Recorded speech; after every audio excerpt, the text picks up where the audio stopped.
First Timothy chapter 6, verse 4, Paul describes someone as proud. He says, "He is proud, knowing nothing, but doting about questions and strifes of words, whereof cometh envy, strife, railings, and evil surmisings, perverse disputings of men of corrupt minds, and destitute of truth, supposing that gain is godliness. From such withdraw thyself." Now, who is proud? Who is this he? So let's look at these verses right before verses 1 through 3.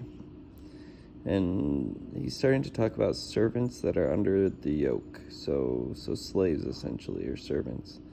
"Let as many servants as are under the yoke count their own masters worthy of all honor, that the name of God and his doctrine be not blasphemed.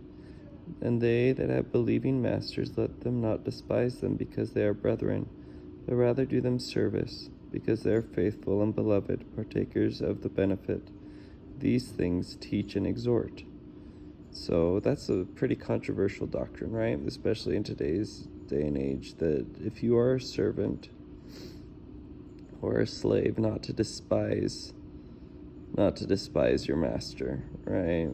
And in a way, we're all slaves of some group, whether it's our employer or we have people who demand our time, and we should not despise them, right?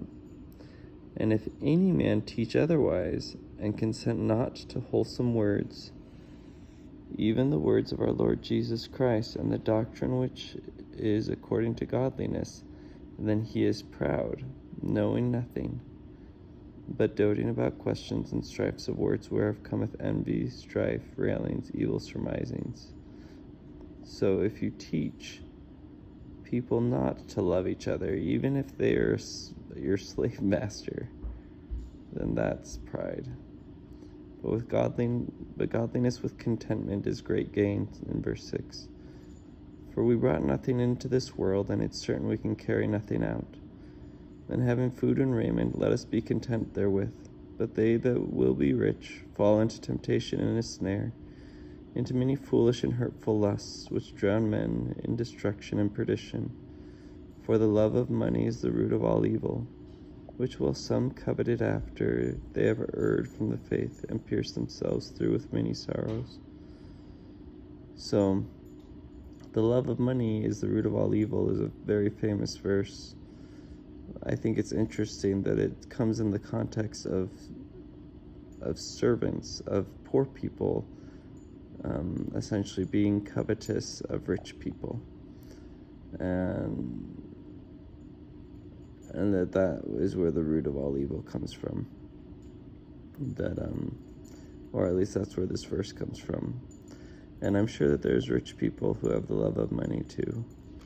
But even the oppressed can sin. Even the people who are poor can sin too.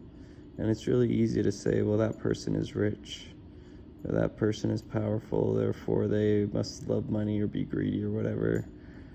But you should think about yourself, and not judge people, even if they are rich or whatever it is. You should love everybody. Anyways, just thinking about that this morning. I encourage everyone to read 1 Timothy 6 and think about it and see how it applies to them. You might get something completely different from it, and that's okay.